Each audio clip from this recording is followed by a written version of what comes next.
सत्य हिंदी के 6 बजे के बुलेटिन में आपका स्वागत है और मैं हूं आपके साथ कृति सिंह। इस्लामाबाद में शांति की बातचीत तो हो रही है, लेकिन अमेरिका और ईरान दोनों ही पक्षों को एक दूसरे पर जरा भी विश्वास नहीं है।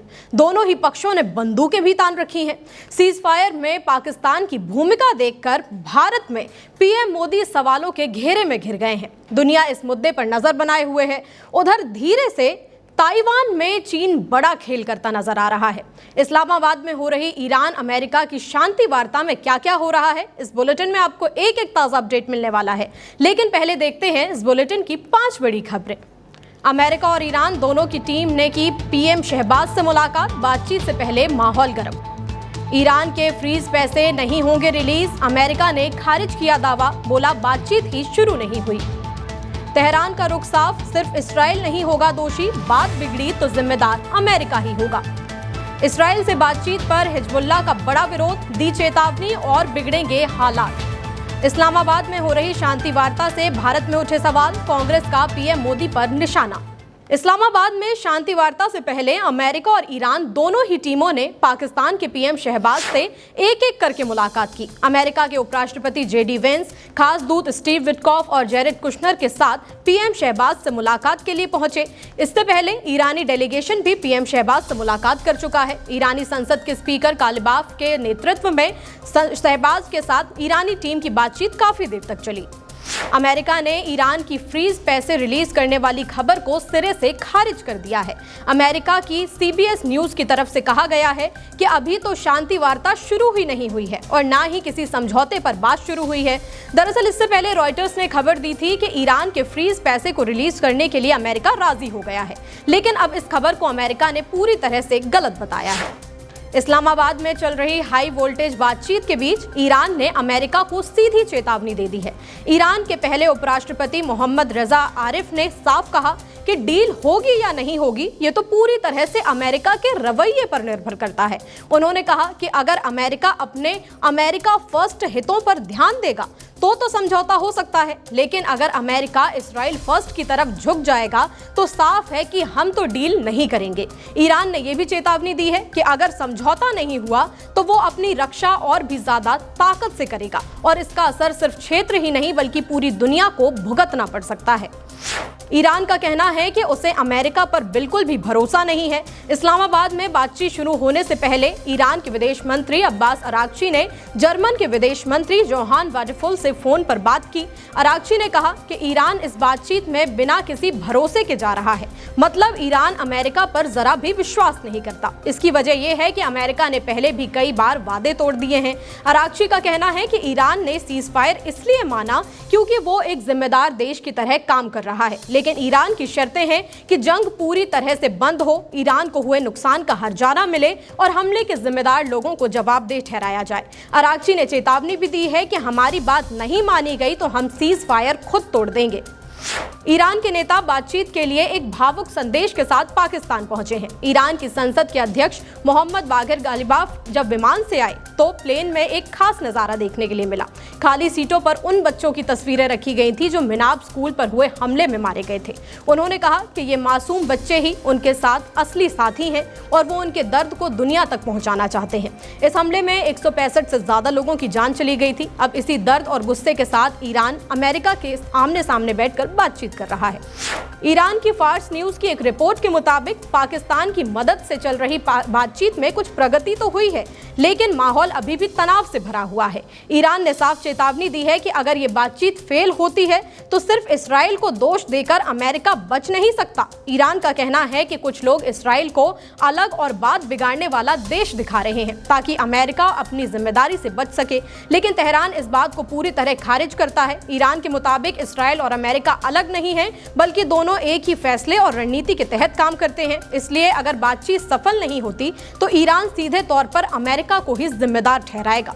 बुलेटिन में आगे अभी और भी खबरें हैं। सीज फायर वार्ता के बीच पाकिस्तान बोला लेबनान को भी शामिल करो।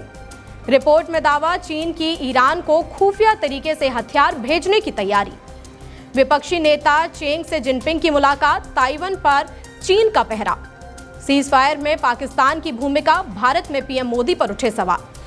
पाकिस्तान चाहता है कि सीज फायर वार्ता में लेबनान को भी शामिल कर लिया जाए। सीज फायर पर जारी बातचीत के बीच पाकिस्तान के योजना मंत्री एहसान इकबाल ने बड़ा बयान देते हुए कहा है कि अगर सीज फायर की बात हो रही है तो उसमें लेबनान को भी शामिल करना पड़ेगा। उन्होंने कहा कि ऐसा नहीं हो सकता कि एक जगह शांति की बात हो और दूसरी जगह खून बहता रहे। पाकिस्तान ने इस्राएल से भी अपील की है कि वो इस ऐतिहासिक मौके पर बाधा न बने और जिम्मेदारी दिखाए। इकबाल का कहना है कि पाकिस्तान दोनों पक्षों अमेरिका और ईरान को एक साथ लाने की पूरी कोशिश कर रहा है ताकि बातचीत आगे बढ़े और कोई ठोस समझौता निकल सके। हालांकि अमेरिका और इस्राएल पहले ही साफ कर चुके हैं कि लेबनान इस डील का हिस्सा नहीं होगा। वॉशिंगटन में मंगलवार को होने वाली इस्राएल लेबनान बातचीत से पहले ही लेबनान ने कोई भी सीधी बातचीत करने से इनकार कर दिया है। हिजबुल्लाह के नेता हसन फजलल्लाह ने कहा है कि इस्राएल के साथ कोई भी बातचीत करना देश के संविधान और कानून का खुला उल्लंघन है। हसन ने चेतावनी दी कि इस तरह की बातचीत लेबनान के अंदर पहले से ही मौजूद मतभेदों को और भड़का देगी, जबकि इस वक्त देश को सबसे ज्यादा एकता की जरूरत है, इसलिए हम बातचीत नहीं करेंगे। ईरान, इस्राएल, अमेरिका की टीम शांति वार्ता के लिए इस्लामाबाद पहुंच चुकी है, लेकिन बातचीत से पहले अमेरिका की एक खुफिया रिपोर्ट ने खलबली मचा दी है। CNN की रिपोर्ट के मुताबिक अमेरिका की खुफिया एजेंसियों का कहना है कि चीन जल्द ही ईरान को नए एयर डिफेंस सिस्टम देने की तैयारी कर रहा है। ये खबर इसलिए भी बड़ी मानी जा रही है क्योंकि चीन ने हाल ही में कहा था कि उसने अमेरिका और ईरान के बीच सीज फायर कराने में मदद की थी। इसी बीच अमेरिकी राष्ट्रपति ट्रंप अगले महीने चीन भी जाने वाले हैं, जहां उनकी मुलाकात शी जिनपिंग से हो सकती है। रिपोर्ट में कहा गया है कि चीन इन हथियारों को सीधे नहीं बल्कि तीसरे देशों के जरिए भेज सकता है ताकि इसकी असली जो जगह है और जो सोर्सेस हैं वो छिपे रहें। ये हथियार ऐसे मिसाइल सिस्टम होंगे जिन्हें कंधे पर रखकर चलाया जाएगा। ये नीचे उड़ने वाली लड़ाकू विमानों के लिए काफी खतरनाक साबित हो सकते हैं। अगर फिर से जंग शुरू होती है तो ये अमेरिका के लिए बड़ी चुनौती बन जाएंगे। हालांकि चीन ने इन सभी आरोपों को गलत बताया है। उनका कहना है कि उसने किसी भी देश को हथियार नहीं दिए हैं और अमेरिका बेवजह आरोप लगा रहा है।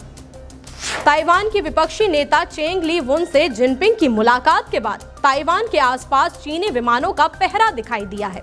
रॉयटर्स की रिपोर्ट के मुताबिक शुक्रवार को चीन के राष्ट्रपति शी जिनपिंग ने बीजिंग में ताइवान की विपक्षी नेता चेंग ली वुन से मुलाकात की और सीक्रेट बातचीत भी हुई, जिसके बाद चेंग ने इस मुलाकात को रिश्ते सुधारने की कोशिश बताया था और कहा कि वो चीन के साथ मिलकर शांति को आगे बढ़ाना चाहती हैं। लेकिन इसी मुलाकात के वक्त एक और तस्वीर सामने आई। ताइवान के रक्षा मंत्रालय के मुताबिक चीन के 16 लड़ाकू विमान ताइवान के आसपास मंडराते दिखे। इसे चीन का दबाव माना जा रहा है। ताइवान के अधिकारी शेन यू चुंग ने कहा है कि ये चीन की पुरानी रणनीति है, एक तरफ शांति का संदेश देता है तो दूसरी तरफ सैन्य दबाव भी बनाता है।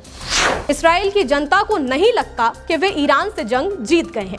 वहां हुए कई ताजा सर्वे में ये चौंकाने वाली बात सामने आई है। ज्यादातर इस्राएली लोग मौजूदा युद्ध विराम के सख्त खिलाफ नजर आ रहे हैं। चैनल 13 के सर्वे के मुताबिक सिर्फ 33% लोग अपनी जीत मान रहे हैं। वहीं करीब 28% लोगों का मानना है कि जंग ईरान जीता है। एक अन्य सर्वे में तो जीत का आंकड़ा गिरकर 25% रह गया है। आधे से ज्यादा इस्राएली चाहते हैं कि ईरान के खिलाफ जंग जारी रहनी चाहिए। लोगों का मानना है कि इस अधूरे युद्ध विराम से इस्राएल की स्थिति बिगड़ सकती है।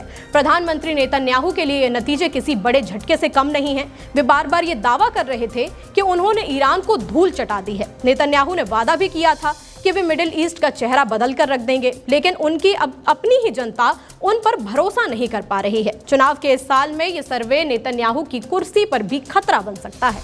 इस्लामाबाद में ईरान, इस्राएल, अमेरिका के बीच शांति वार्ता हो रही है। इसी को लेकर इधर भारत में कांग्रेस ने पीएम मोदी पर जमकर निशाना साधा है। कांग्रेस नेता जयराम रमेश ने एक्स पर लिखा कि इस्लामाबाद में होने वाली बैठक से स्वयंभू विश्व गुरु की झप्पी कूटनीति के सार और शैली दोनों को लेकर गंभीर सवाल खड़े हो गए हैं। कांग्रेस ने 4 तीखे सवाल भी पूछे। उन्होंने पूछा कि पहलगाम हमले के बाद भी पाकिस्तान इतनी बड़ी भूमिका कैसे निभा पा रहा है। नमस्ते ट्रंप, हाउडी मोदी और फिर एक बार ट्रंप सरकार जैसे कैंपेन के बावजूद भारत ने अमेरिका को पाकिस्तान को ये नई भूमिका देने की इजाजत कैसे दे दी। ब्रिक्स प्लस के वर्तमान अध्यक्ष के रूप में भारत ने कोई शांति या मध्यस्थता की पहल क्यों नहीं की। पिछले 18 महीनों में चीन के प्रति भारत की संतुलित आत्मसमर्पण की नीति से देश को आखिर क्या हासिल हुआ। लोकसभा सीटें बढ़ाने के सरकार के प्लान के खिलाफ खिलाफ कांग्रेस ने मोर्चा खोल दिया है। शुक्रवार को कांग्रेस वर्किंग कमेटी की बैठक में इस मुद्दे पर गंभीर चर्चा हुई। सरकार 2011 की जनगणना के आधार पर सीटों का नया बंटवारा करना चाहती है। कांग्रेस अध्यक्ष मल्लिकार्जुन खड़गे ने कहा कि इस बदलाव के बड़े नतीजे होंगे। दरअसल सरकार लोकसभा की सीटों को 543 से बढ़ाकर 816 करना चाहती है। इसी अनुपात में राज्यों की विधानसभा सीटों में भी भारी बढ़ोतरी होगी। खड़गे का मानना है कि इससे देश की चुनावी व्यवस्था पर बहुत ज्यादा असर पड़ेगा। अब कांग्रेस 15 अप्रैल को विपक्षी गठबंधन इंडिया की बड़ी बैठक बुलाएगी। इस बैठक में सरकार को संसद के विशेष सत्र में घेरने की रणनीति बनेगी। संसद का ये खास सत्र 16 अप्रैल से 3 दिनों के लिए शुरू होने जा रहा है। अब देखना होगा कि संसद के इस विशेष सत्र में कितना हंगामा होता है। फिलहाल 6 बजे के बुलेटिन में इतना ही। 8 बजे फिर से हाजिर होंगे देश दुनिया की बड़ी खबरों के साथ। तब तक के लिए आप देखते रहिए सत्य हिंदी। नमस्कार।